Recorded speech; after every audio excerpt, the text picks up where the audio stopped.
Ada seorang orang soleh, Bapak Ibu sekalian, kisah berhubungan dengan keluh kesah kepada Allah. Orang miskin, anaknya 4-5 orang, susah hidupnya. Kisah dulu, kisah klasik. Dia lagi duduk, istrinya hidangkan makan, makan pas-pasan antara dia, istri sama anak-anaknya 5 ini. Orang miskin, susah hidupnya. Ada yang ketuk pintu malam-malam, begitu ketuk pintu dibuka, dia suruh istrinya buka. Buka, ternyata orang miskin yang lain minta makanan. Orang miskin yang lain minta makanan. Maka istrinya lihat ke suaminya, apa perintahnya nih? Suaminya bilang kasih aja. Semuanya dikasih, karena kalau dibagi dua gak cukup. Orang miskin tuh bawa anaknya banyak, gak cukup makanan. Lalu kemudian istrinya sama suaminya, suami istri orang beriman kepada Allah, tahu. Ya sudah, sabar.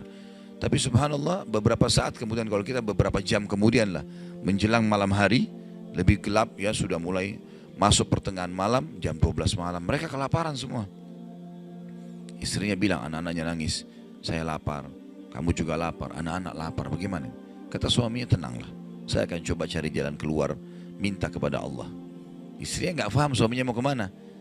Dia pakai bajunya, baju keluar, kemudian dia keluar pergi ke masjid dekat rumahnya. Malam hari, jam 2 malam. Dia keluar, dia masuk di masjid, lalu dia sholat tahajud. Dan ini sifat orang beriman. Berkeluh kesah sama Allah itu jangan cuma hal yang besar, dari hal yang kecil. Manja sama Allah itu baik.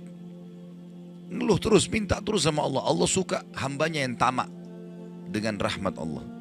Tamak dengan rahmat Allah. Sudah sehat, minta ditambah kesehatan. Sudah kaya, minta ditambah kekayaan. Selalu minta tamak dengan rahmat Allah.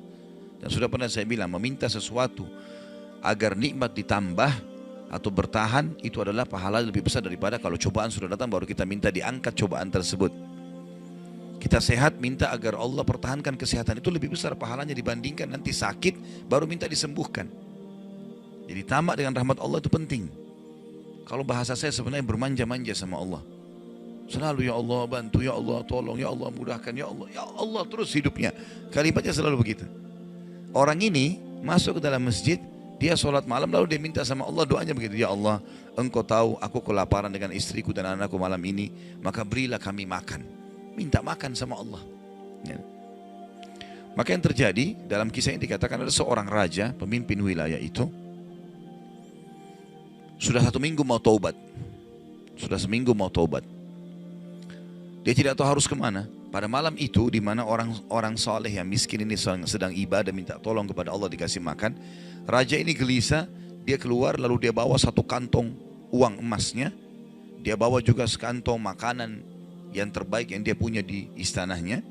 Kemudian dia bilang, ya Allah sebagai bentuk taubatku kepadamu, saya akan berikan ini kepada hambamu yang engkau tunjuk ya. Lalu kemudian sebagai bentuk juga, saya tidak memilih kecuali engkau yang memilih Allah, saya tidak akan pegang tali kekangan kuda ini, saya biarkan dia jalan kemana. Akhirnya orang raja ini naik di atas kudanya, dia bawa itu kemudian jalan kudanya, kudanya mampir di masjid yang ada orang soleh itu. Dia bilang, saya tidak tahu kenapa kuda ini mampir di masjid. Lalu saya turun, saya temukan dalam masjid, waktu zaman dulu gak ada lampu, gak ada penerangan, cuma dia dengar suara gelap di masjid. Dia masuk, temukan ada orang ini lagi berkeluh kesah sama Allah, minta, ya Allah saya sama istri saya kelaparan sama anak-anak, berilah kami makan gitu kan. Maka dia bilang, raja ini pun setelah orang itu berdoa sholat lalu dipanggil, dia bilang, saya seorang raja di sini, saya raja di sini, saya sadar bertobat kepada Allah dan saya dengar doamu, tadi kau minta makanan, maka ini saya kasih, ini harta saya yang saya niat sedekahkan dengan makanan, ambillah. Dan kalau kau punya masalah lagi, datang ke istana saya kapan saja. Kira-kira saya mau tanya Bapak Ibu sekalian, kita jujur menjawab. Kalau seandainya kita di posisi orang ini, kita sudah dapat solusi. Kalau kita sekarang mungkin ada orang kasih kartu nama, nih ya, butuh apa saja telepon saya. Misal presiden, tidak usah presiden, terlalu tinggi lah. Misal seseorang kita temui orang kaya, ada masalah apa saya telepon ke saya akan bantu. Saya yakin umumnya orang meninggalkan Allah pada saat itu. Sudah selesai, dia pikir orang ini sudah bantu, sudah selesai. Tiap hari telepon orang itu, telepon dikasih bantuan. Perhatikan orang soleh ini apa yang dia bilang. Waktu raja itu bilang, kalau ada keperluan apapun datang ke istana saya. Dia bilang, saya demi Allah tidak akan datang kepada anda kalau saya punya masalah. Tapi saya akan datang kepada Allah, Tuhan saya dan Tuhan anda yang telah mengutus anda datang kepada saya malam ini membawa makanan. Justru kalau ada sudah solusi dari Allah, makin dekat sama Allah.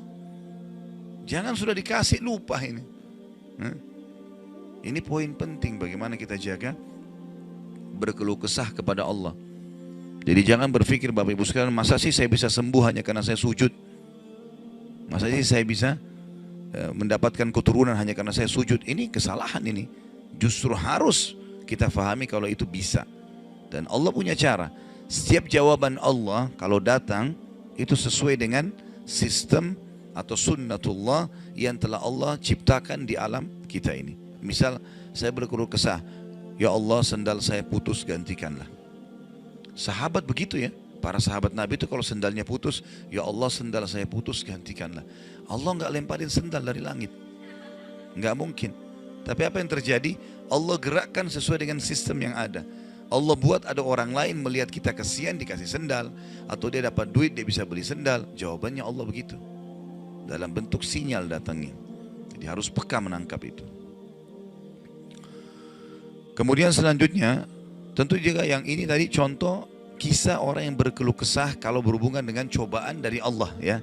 Dia tidak keluh kesah kecuali kepada Allah. Sekarang kita masuk ke contoh kalau cobaan dari manusia. Tadi saya bilang orang digunjing, orang dihina, orang difitnah segala macam. Dia tidak balas kebodohan dengan kebodohan. Jangan pelanggaran dengan pelanggaran. Pasangannya selingkuh, dia juga selingkuh. Dua-dua dosa. Dua-dua dihukum sama Allah. Tidak ada urusan sama kita itu. Tidak ada urusan sama kita. Ya. Maka kisahnya seperti misalnya Abdullah bin Abbas radhiyallahu anhu pernah lagi jalan dicaci maki oleh seseorang tanpa sebab ini. Datang tiba-tiba caci maki dia. Ibnu Abbas dengarin saja apa yang disampaikan orang itu. Sudah selesai kata Ibnu Abbas, sudah selesai. Dia bilang iya, orang ini kebetulan lihat Ibnu Abbas pakai jubah baru. Ini kamu itu mentang-mentang sahabat Nabi, kamu itu pakai jubah mahal-mahal segala macam. Hasud, orang hasud gitu. Tiba-tiba bayangin kalau kita lagi naik di mobil orang ketuk kaca. Kamu kenapa pakai mobil baru? Kamu kenapa? Apa urusannya sama orang ini gitu? Mungkin kita marah-marah sama orang ini. Ibnu Abbas diam, didengarin semua, sudah selesai. Karena tidak mungkin tergerak orang ini mengucapkan sesuatu kecuali memang ada sebabnya. Dia biarin, sudah selesai kamu sudah. Baik, dibuka jubahnya, ini ambil hadiah buat kamu. Sampai orang itu malu. Sudah caci maki dikasih hadiah lagi. Dan yang dia sorotin ini adalah jubahnya Ibnu Abbas. Sampai dia menjadi muridnya Ibnu Abbas. Nah, bisa nggak kira-kira kalau orang ketuk kaca mobil, kenapa pakai mobil baru? Ambil deh mobilnya.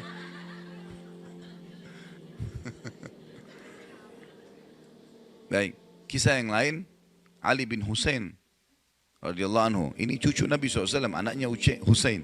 Ya, radhiyallahu anhu ajma'in. Terkenal dengan Zainal Abidin, masyhur dengan kesalihannya. Dia pernah jalan dicaci maki oleh orang tanpa sebab ini. Mentang-mentang kau turunan Nabi, mentang-mentang kau begini, mentang-mentang kau begini, dicaci maki. Dia diam saja. Dia nggak bicara banyak. Didengarin. Orang-orang sekitarnya sudah marah nih. Tapi karena dia diam, orang diam semuanya.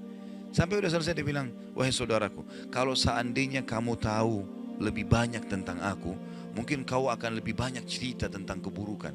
Saya ini banyak dengan keburukan, gitu kan? Kemudian dia bilang sama orang di sekitarnya, ada pegang uang, ada bawa duit, kasih orang ini 1000 dirham dan tunjukkan alamat kita. Siapa tahu dia punya hajat. Orang itu jadi tambah malu gitu. Ya. Karena perilaku akhlak yang mulia dan ini yang Islam ajarkan kepada kita. Pada saat kita kepancing emosi, kontrol, tenang, jangan dibalas. Gak ada gunanya itu, gak ada manfaatnya. Hanya akan merusak kejiwaan kita. Kata-kata jadi kasar, hidup kita jadi tidak tenang. Ya. Tapi kalau kita gunakan teori syar'i ini, kita akan tenang, tetap bisa makan, tetap bisa tidur, tetap bisa segala-galanya. Baik, kita berdoa kepada Allah SWT, semoga majelis kita diberkahi olehnya dan dijadikan sebagai tambahan amal kita pada hari kiamat. Dan semoga saja seluruh amal yang pernah kita kerjakan, yang akan kita kerjakan sampai ajal menjelang datang diterima dengan kemahamurahannya. Dan semoga semua dosa yang pernah kita kerjakan sekecil sampai sebesar apapun diganti dengan kemahamurahan Sang Pencipta menjadi pahala. Dan kita mendoakan Indonesia untuk selalu makmur, damai, tentram, dan seluruh muslimin bersatu di bawah bendera tauhid la ilaha illallah Muhammad Rasulullah, kembali dalam segala ibadah mereka kepada Al-Quran dan Sunnah. Dan semoga Allah juga memberikan pemimpin-pemimpin yang muslim yang adil kembali kepada Al-Quran dan Sunnah. Dan juga semoga Indonesia menjadi contoh bagi negara-negara yang lain. Dan kita selalu mendoakan saudara kita di Palestina, di Syria, di Yaman, di Irak, di Myanmar, di Ahsa, dimanapun mereka berada yang sedang tertindas. Semoga Allah ikhlaskan niat mereka, terima para syuhada mereka, mulakan Islam di tangan mereka dan tangan kita semua. Dan semoga Allah partisipasikan kita bersama mereka di pahala baik dengan doa, dengan harta dan juga dengan jiwa kita. Dan semoga Allah dengan kemahamurahannya menyatukan kita semua di surga firdausnya tanpa hisab, sebagaimana yang satukan kita di majelis ilmu yang mulia ini. Allahu alam, ini mungkin yang kita sampaikan, mudah-mudahan bermanfaat. Subhanakallahumma bihamdika asyhadu an la ilaha illa anta astaghfiruka wa atubu ilaik. Wassalamualaikum warahmatullahi wabarakatuh.